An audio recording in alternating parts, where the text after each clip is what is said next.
All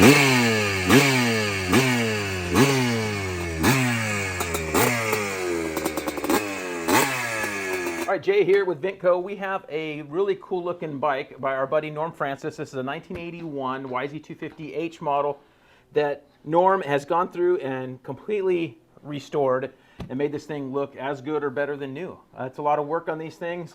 You can check it out right now. I'm going to talk to Norm and get a few details on what he did. So let's start with what this thing looked like when you got it. Well, first off, when we picked it up, we had got it about 5 months ago, and it was pretty much a rust bucket. It looked like it sat outside and got rained on a lot.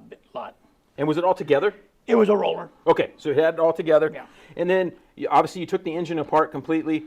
And what'd you find in the engine? And Well, actually, Gary Chaplin and I are the ones that do this together, and Gary does most of the splitting the case and everything like that. When we got the motor out, we found that the crankshaft area was completely full of water, and the transmission was the old milkshake, right, water oil in it. So we got it all down, split it down to the bare minimum. Everything came apart.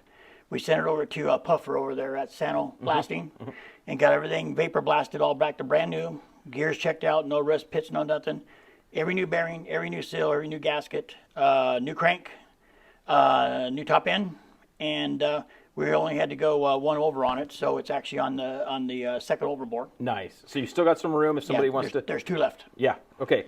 So complete rebuilding the engine. What about carburetor? Carburetor, we actually were able to get it apart, and again, puffer stepped up, and we ultrasonic cleaned it first, and then he blasted. Then we vapor blasted, and then we ran all the cleaners and stuff through the tubing. Okay, that's Sano Metal Finishing in Murrieta, California. For those that are wondering, they do a lot of kind of metal cleanup work on aluminum, steel, whatever you need, and also rim finishing on gears, those types of things as well, kind of high-end stuff. And before we put the crank in, Gary did all the stuff about checking the balance, make sure it's all good to go, and he assembled all new bearings. Typical heat, heating the cases, doing all the good stuff, getting all new bearing stuff in it. And then while we had that, while we were working on the motor, we had the guys over at Concept Powder Coating in Rancho Cucamonga do all our powder coating. Yeah, so did the frame, swing arm. The swing arm looks so nice. Yeah. And you said, is this a standard swing arm? This is 1 inch longer. Okay. 1 inch longer. It's off of 465. Okay. And did that help the handling on these bikes? It made a big difference. In fact, my last race in one of these in 1981. In 1980, I raced one of these at San Diego Stadium, but a Yamaha 1980 model. And believe it or not, the 1 inch longer swing arm makes a big difference. Okay. And then so when it was apart, then obviously you went through the suspension. What did you find there? It has got the same type of suspension. It's basically all high-end White Brother stuff. Okay. It's got dual rate spring on it, the larger diameter spring. As you can see, it's got the larger reservoir with the fins on it. Right. Inside the front forks, it's got some trick little damper rods modification to it, and it's got dual rate springs inside. Not just a progressive spring, it's actually 2 springs. Yeah. Like on the back. Okay, and I see you painted the hubs. You got those wheels rebuilt. Did you rebuild the wheels yourself? Yes. So you rebuild the wheels and you got new rims. Yes, we use Tusk rims. Okay. They're look as good as they did stock, but what I like about them, they may be a little heavy, but they never break. Never break. And then what about spokes? Spokes are all Buchanan's. Okay, Buchanan spokes. Okay, so we're looking good all through here. And then this thing looks amazing. The plastic and Moto Seat, guys I know well, did a good looking kind of stock looking seat cover. And what about the plastic? The plastic is from VMX. I believe they're out of Texas. Gas tank and all.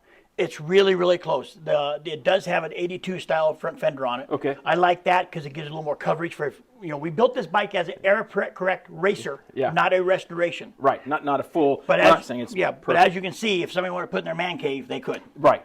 And so the fender's just slightly wider. Yes, okay. It's got the built-in mud flap on the sides. Yeah, and where the 81 didn't have that. Okay, so that looks cool. And then the bars and controls up here, what do we got going on? We really lucked out. Whoever had this bike originally and tossed it outside to forget about it, had some trick stuff on it. These are original Answer bars, and they still had the Bob Hanna Answer bend sticker on them before we had them finished. We strip them, and then I paint them and everything and like that. We were able to find the very hard elusive factory Yamaha Whirlpool throttle. One of the hardest parts there is on these bikes is to find these complete throttles. I like this because when you're full throttle. You could put a little mark here and be like a thumbs up or something like, I need to be here. I just go till it stops. Right. I look down and I'd be looking down here the whole time going, am I there? Yeah. So that's really cool. The levers, everything feels really nice. Clutch pull's good. Yes, and we did go with the error correct shorty modified levers at the time. Okay, yes. The typical shorty stuff that, I think DeHandler was the one that came out with them. Feels really nice. Pipe and silencer. Pipe is our good friend over Eric Cook at Mako's Only. He built that for us. We called him up, told him we were ready for it, and he threw it together for a couple days for us. So he's not really Mako's only. He builds pipes for all brands and everything else, but his company is Mako's own. Right. So that's kind of cool. So, Yeah. you know, he's Mako's only. He'll make you a Yamaha pipe, right? So Yeah. that's kind of cool. Yeah. All right, Norm, so you do a lot of custom painting and things like that in addition to this restoration, like on these bikes that you build, and some of these you sell. So and you do, you know, custom painting these tanks especially. How do people get a hold of you? What's the best way? I know you have an Instagram. What's They'll that? get me on Instagram. It's Retro Francis. on Retro Francis. Instagram, And what or about Facebook? Facebook is just Norm Francis. Norm Francis. So Norm Francis on Facebook, Retro Francis on Instagram for those on there, and they can hit you up, and you do a great job. And I see that even at this last Mecum auction, you had some bikes there that you'd painted the tanks and done different Yes. work on. So that's pretty cool. And some of those went for big money, huh? Yeah, I was surprised. We had some. My buddies I helped out did some good stuff with them. Yeah. And are they buying you, dinner? Oh, they take care of me in other ways. It's really hard. It's really hard for me because when I get in doing this stuff, like, since Gary Chapman and I do all this stuff together. Yeah. I'll do the paint work. Gary does all the motor work. Then we do the suspension and chassis work together. Right. Because I try to do the detailed stuff with the paint work, and then Gary's doing all the mechanical motor work.